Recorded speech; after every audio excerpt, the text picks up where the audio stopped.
Hello दोस्तों, आप सभी का स्वागत है। आज 14 फरवरी है और आज देखते हैं आज के करंट अफेयर्स में क्या क्या चीज़ें हैं नेशनल इंटरनेशनल में। आप सभी को पता ही होगा कि भारतीय प्रधानमंत्री नरेंद्र मोदी जी 12 फरवरी को अमेरिका की यात्रा पर गए हैं। फ्रांस अमेरिका गए थे। तो सबसे पहले वहाँ पे जो तुलसी गैलार्ड हैं, जो राष्ट्रीय खुफिया निदेशक के पद पर स्थित, उनसे मुलाकात हुआ है। इसके बाद एलन मस्क की मुलाकात किए और ट्रंप से भी वार्ता होने वाली है।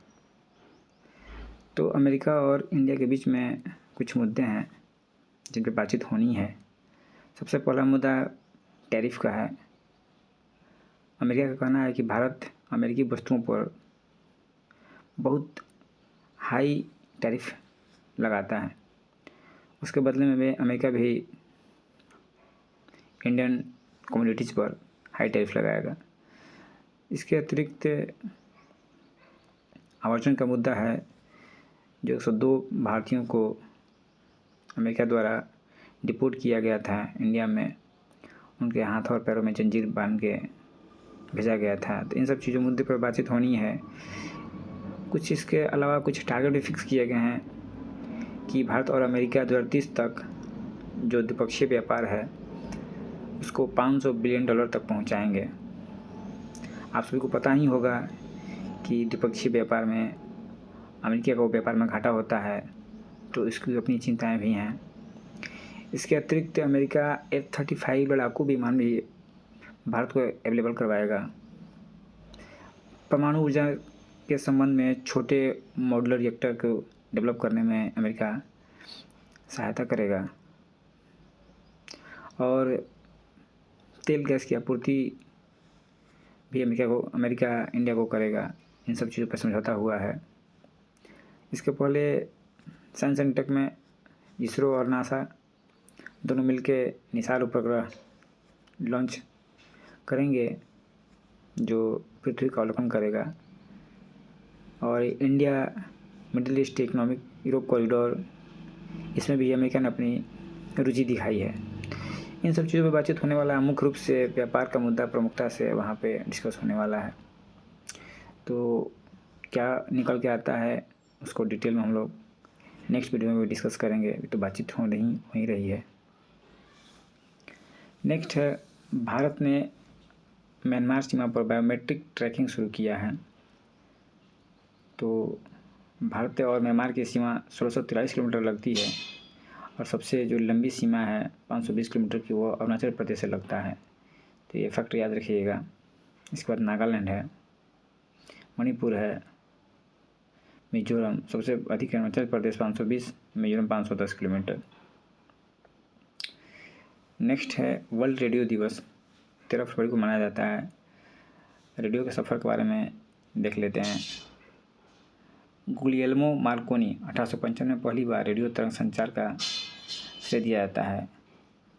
हालांकि जगदीश चंद्र बोस ने इससे पहले नवंबर 1895 में ही रेडियो तरंग के सिद्धांत का प्रदर्शन किया था। भारत में पहली बार रेडियो की शुरुआत 1927 को बॉम्बे स्टेशन से हुआ था। 8 जून 1936 को इसे ऑल इंडिया रेडियो का नाम दिया गया। तो इम्पोर्टेंट है।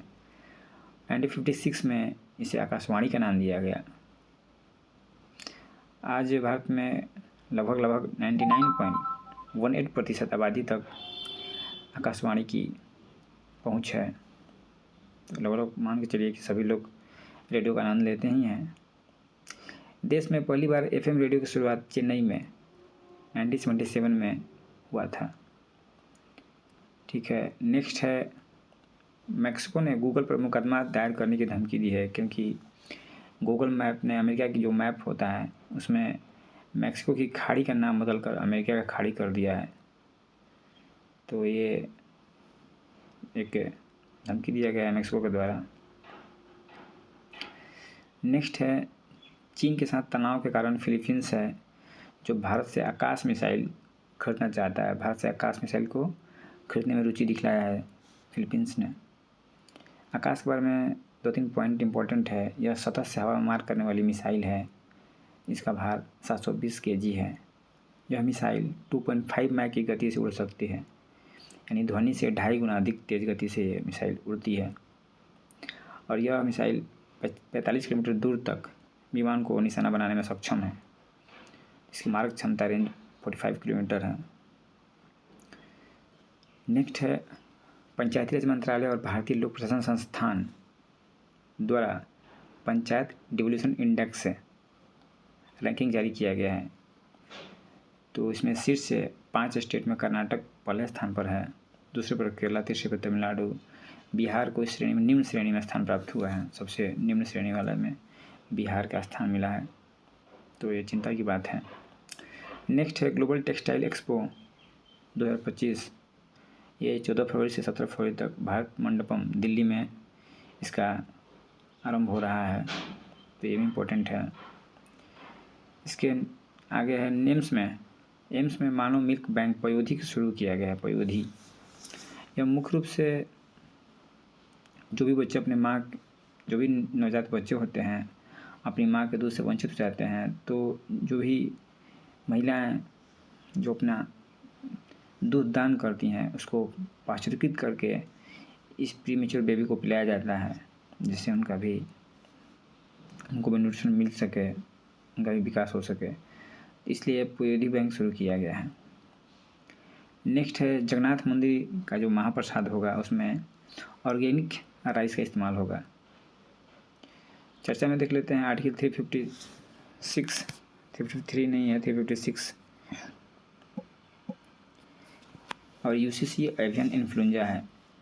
आर्टिकल 356 चर्चा में इसलिए है कि मणिपुर में राष्ट्रपति शासन लागू कर दिया गया है, तो ये इसलिए चर्चा में है। यूसीसी गुजरात ने एक कमेटी बनाई है रंजना देसाई की अध्यक्षता में, जो यूसीसी लागू करने के लिए उस पर विचार विमर्श कर रही है। एवियन इन्फ्लुएंजा बर्ड फ्लू का अभी आंध्र प्रदेश में बर्ड फ्लू का प्रसार हो रहा है, तो इस संदर्भ में आप बर्ड फ्लू के बारे में देख लीजिएगा। तो आज के करंट अफेयर्स में इतना ही था दोस्तों। ठीक है, thank you very much, thank you.